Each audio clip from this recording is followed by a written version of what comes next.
Hello, ako si Jan at mahilig ako magkwento. So, ang goal lang naman ng YouTube na ito ay maglaro ng Minecraft at magbasa ng mga kwento. At ang mga kwento ay manggagaling rin sa inyo. Kaya kung mayroon ka mang maibabahagi na kwento, isend mo lang sa email ko na sa video description. Ngayon, sa video na ito, ang kwento ay manggagaling muna sa mga nakasalumuha ko. Bago ako mag-umpisa sa kwento, samahan niyo ako dito mag-Minecraft. Tara, umpisahan ko na sa kwento.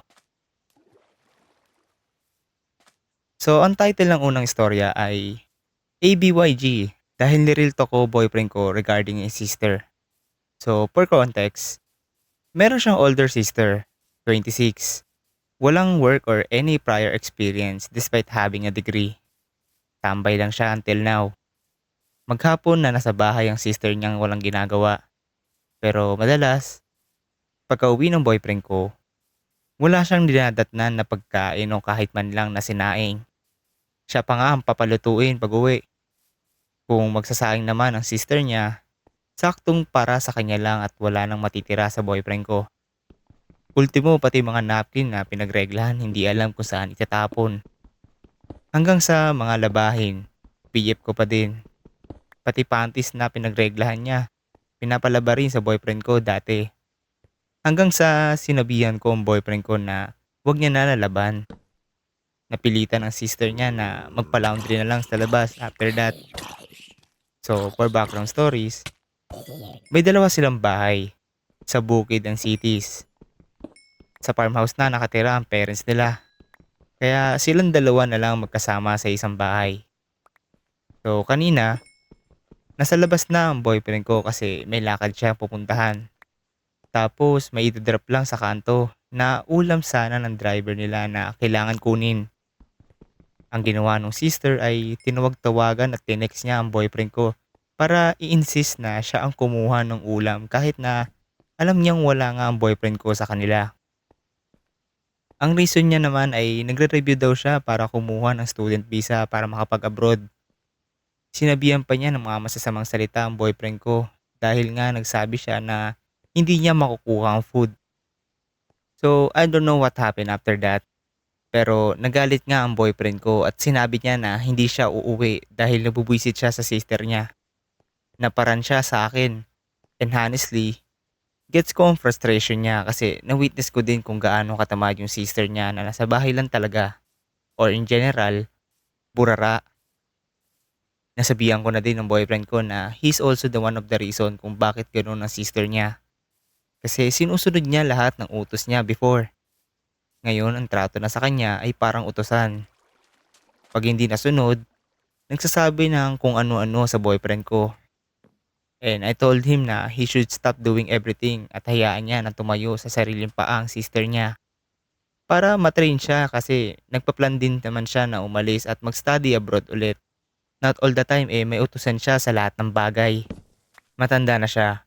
So she should act like it. So dun nagtatapos ang una nating kwento. Pero yun nga, grabe naman yung sister ng boyfriend niya. Talagang ultimo pati napkin, pinapalaba at di alam kung saan itatapon. So yun. Anyways, bago nga tayo mag-upisa sa pangalawang kwento, gusto ko lang sabihin na kung mayroon kayong kwento may babahagi, ay pwede kayo makapag-send dito sa aking email. Siguro ipapop up ko na lang dito sa screen or nasa video description. Maraming salamat. So dumapo naman tayo ngayon sa pangalawang storya. So ang title ng story na ito ay MCA, I got catfish and I feel so stupid. LOL. So yeah, hindi ko alam if this should be posted in Malas Juicy or what. Pero wala akong ibang mapagkwentuhan. But it started around September last year, way back 2023. When she added me, I thought kakilala lang from province. Well, she's active on posting pictures, reels, story, and shared posts. As in nakikipag-interact siya. So, by September last year, I tried talking to her. Casual lang. Kwentuhan, kamustahan, until nagkapalagayan na ng loob. Same thing. Hindi ko talaga inakala na poser siya, like super active niya. Lagi siyang online at may mga sinishare siyang memories sa FB na 2 to 3 years ago na. So yun, we at least chat every day. I tried searching her and unfortunately walang lumalabas na tag post about her. But complete siya ng details. Not until this week. Yes, 1 year kami nag-uusap. Hahaha. Grabe, ang tagal na pala yun. Trinay ko siyang tawagan these past few months pero busy daw or tulog kasi night shift daw ang trabaho niya. Hanggang sa naintriga na ako na i-search lahat ng details na binigay niya nung nag-uusap pa kami. And ayun, nakita ko ang tunay na may-ari ng pictures. And kung ano ang details ng real owner, ayun din ang gamit ng poser. Pati mga caption sa pictures. Tapos yung name nila halos magkalapit lang talaga. Ilang beses na daw na nire-report yung account na yun. And hindi daw yun yung first time na may nag-chat sa kanya. Umaabot na sa point na halos hindi na daw nagpo-post ng story yung totoong may-ari kasi nakukuha palagi. Kaklase niya daw pala nung high school yung gumagawa. Tapos, nalaman ko pa na may long time BF yung totoo. Napaaray ko ako eh. Hahaha. Kakapanood ko lang ng birthday greetings ng BF niya. Grabe. Nagsayang ako ng panahon sa hindi totoong tao. Humihingi ako ng plot twist for this year. Kaso bakit ganitong twist ang binigay? So yun. Dito naman nagtatapos ang pangalawang storya natin. Pero ayun, sobrang grabe yung classmate ng real owner. Biruin mo, ang tagal niya naging poser nung real owner, 'di ba? Tapos ang dami pa niyang naloko na tao, nakasakit siya, katulad ng sender. So yun. Ngayon naman ay dumapo naman tayo sa pangatlong kwento. So ang title ng story na ito ay Ang pagmamahal ba dapat may conditions? Problem or goal? Nakipaghiwalay yung GF ko sa akin, almost 6 years na kami. Ang reason is, 1 year na daw akong struggling financially. Para lang din i-share yung story ko. Nagkakilala kami, nasa middle class lang din ako. After 2 years ng pagbibusiness habang kami, medyo naging okay lahat sa akin in terms of money. Nakabili ako ng house, cars, and nag-upgrade yung lifestyle. Plan ko na is magka-family na kami. Mag-settle down na and magpakasal. And eto na. Dumating sa point na nalugi at humina yung business and start from the scratch na naman ako. Halos mag 1 year na walang pumapasok sa akin na monthly na money. Lahat puro bayad bills, etc. Pero hindi pa rin ako nawawalan ng pag-asa na makakabawi ako. Kasi twice ko na nagawa na life-changing yung kinita na ginagawa kong mga projects. Hindi naman ako humihingi. Nagpapaprovide sa kanya. Ako pa rin naman lahat. Sa dates and kung may kailangan ba. Nilatag ko lahat ng plano ko para sa futures namin. Ang kalaban ko lang is time. Kasi di ganun kabilis naman makabangon sa lahat din nung nangyari. Hanggang sa nakipag-iwalay na siya sa akin. Ang reason is 1 year na raw na walang nangyayari. Naghihintay daw siya. Naniniwala naman daw siya sa akin pero ganun ba't ang tunay na naniniwala? Lalagyan ng oras. Ang dating kasi sa akin, parang may conditions na dapat 1 year okay na ulit siya. If hindi, aalis na ako. May ultimatum ba dapat? So ngayon na nagiging okay na ulit ako financially and unti-unti na nakakabawi, napapaisip lang ako. Kung nangyari ito within that 1 year, hindi niya ako iiwan. Pero, hindi ko malalaman yung ganong side niya na kapag struggling, basta ka na lang iiwan. Para sa akin, sobrang rare makahanap ngayon ng genuine na tao na tatanggapin ka kung sino ka at ano ka. Parang palaging dedepende sa sitwasyon kung paano ka ilalab. End of story. So yun, nakakalungkot yung story ni Guy kasi parang may condition nga. Tama nga, parang may condition si girl na parang within 1 year is iiwan ko na. Or baka nagsasawa na si girl. Or baka, ewan natin, baka may problema lang din. Pero Yun, at least si Guy, hindi siya nawawalan ng tiwala sa sarili. Yun pa rin ang pinaka-importante. So yun, para sa next story, ang title ng story na ito ay MCA, My Best Friend Ex-Boyfriend. This was happened 9 years ago. Tagal na, pero nagigilt pa rin ako. I don't know kung tama yung term na yun sa nararamdaman ko. Yesterday, nagchat sa akin yung BFF ko. Her ex daw ay kinasal na and may kurot pa rin daw knowing na siya ang nakipag-break up back then dahil trip lang niya ata or nasakal na siya. But may hindi siya alam. After the breakup, the guy texted me. Pwede daw ba kami mag-meet? He has something to say. As a person na walang kaalam-alam that time, I thought na magpapatulong lang siya sa akin magkaayos sila ng BFF ko. But hindi. Nagrant lang siya sa akin. Ako naman tong todo advice, you know. Sabi ko pa tutulungan ko siya para magkaayos sila. But ang sabi niya is, bakit di na lang tayo? Grabe. Sabi ko di pwede. Sabi niya, why? Dahil ex ako ng friend mo? I like you noon pa.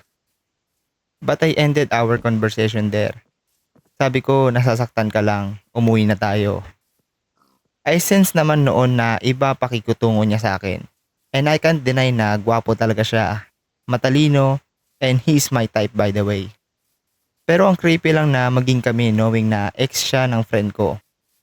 Actually, hindi ko pa sinasabi sa friend ko. Wag na, hindi naman siguro importante iyon. End of story. Siguro totoo naman na hindi na importante na sabihin pa kay BFF yung sinabi ni Guy. Pero good decision din kay sender na inalisan niya na si Guy. And hindi niya na binigyan pa ng sign si Guy na magpatuloy pa. So yun, anyways, ang title ng susunod nating story ay Disrespectful Fiance ng Brother Ko. Nag-birthday sa McDo yung adopted daughter ng kuya ko. 2 years ago, inampon nila yung bata from fiance's cousin. Binigay sa kanila kasi kawawalan daw yung bata since drug addict yung biological parents. Yesterday afternoon yung birthday ni baby. Tapos, yesterday morning lang sinabi kay kuya na in-invite pala ng fiance yung biological parents ng bata. Okay lang naman sana kung sinabi ng mas maaga kasi saktong 30 people lang ang invited kasi they're on budget. Pero putya, nung dumating, naging 60 ata lahat ng tao. Gulat na gulat kapatid ko kasi wala naman sa pinag-usapan yun. Nagalaw pa ng kuya ko yung ipon niya kasi from 12K, naging 21K plus ang binayaran nila. Ito pa, during the ceremony, di ba pinapapunta ng mga party host ang parents ng celebrant? Pinapunta ng GF ni kuya yung biological parents sa harap all throughout the party. Ni wala silang picture na silang tatlo lang. Umiyak na rin yung pamangkin ko kasi hindi naman niya kilala yung dalawa. Pero deadma yung sister-in-law ko. Nakakagigil. Naawa ako sa kapatid ko kasi ilang buwan niyang pinag-ipunan yun. Sobrang excited rin siya sa party kasi pangarap niya na talaga maging tatay ever since. Ang bastos lang ng dating ng sister-in-law ko kasi binigla niya kaming lahat. Super gulat buong side ng family ko kasi sa dito rin sila nakatira sa bahay namin. Kaya niya raw ginawa yung kasi sabi niya, sila naman talaga ang mga magulang ni baby eh. Dapat lang na sila ang nandun sa harap. Nakakainis. Take note lang na hindi legal yung abortion kasi ayaw mag-appear sa court ng biological parents. Di daw sila naniniwala sa batas. LOL. Mga adik kasi kayo. End of story. Okay, so bago tayo magpatungo sa panghuli nating kwento, gusto ko lang sabihin na maraming salamat sa panonood nyo hanggang sa oras na ito. Sobrang na-appreciate ko ang inyong panonood hanggang dito at gusto ko lang sabihin na kung meron kayong may babahagi pang kwento, maaari kayong makapag-send sa aking email, nasa video description lang nakalagay or di kaya ipapop up ko na lang dito sa screen ulit. Maraming salamat. Okay, so ang title ng last story natin ay okay lang ba ako kasi nireport ko ang GrabFood rider. So ito ang story. Nag-order ako sa GrabFood ng worth 250 pesos nung nakarang gabi. Umuulan nun. 500 pesos yung aabutin ko sana pero pinakita niya sa akin na 200 lang daw yung panukli niya. Naghahanap pa siya sa bag niya edi akala ko wala talaga. Yung in-order ko, yung in-order ko is treat for myself kahit na I'm broke to extent na I can just let go with 50 pesos. Go pero not too broke to treat myself for takeout once in a while. Pamasahe ko pa sana papuntang school yung matitira. I really suggested solution. Ina-ask ko kung may Gcash ba siya kasi yung allowance ko doon sinasend ng parents ko. Wala daw siyang Gcash. Wala daw siyang Gcash. Tapos may isa pang Grab rider rin doon. Nagtanong kami kung may panukli siya. Wala rin. Sabi ko, kung pwede ipakash in niya na lang sa tindahan yung 50 na kulang ko sa Gcash ko. Hindi niya na daw trabaho iyon, which is I understand naman. I really was thinking of ways kung paano yung gagawin namin para masuklian ako. Iniisip ko nga bumili muna ako sa tindahan para masuklian. Until nainip na ata si kuya tapos bigla siyang naglabas ng 50. Like, grabe. Kinuha ko agad sa kanya yung 50 tas umalis na. Ina-expect niya siguro na I'll just let the 50 pesos go. Sa sobrang inis ko, nireport ko siya kaagad after. I feel bad kasi umuulan eh. Pero what if tactic nila yon for the first tip? Kung may trabaho lang ako or di kaya extra cash, bibigay ko naman yung 50 kasi umuulan naman. Sabihin na natin na kasalanan ko na kung bakit wala akong exact cash. Pero may 50 naman pala siya at pinatagal pa niya talaga. Sabi ng friend ko, ang OA ko daw at dapat binigay ko na lang yung 50 pesos. End of story. At dito nagtatapos ang ating huling kwento. Sa muli, maraming salamat sa inyong panonood at magkita-kita tayo muli sa aking susunod na video. Maraming salamat.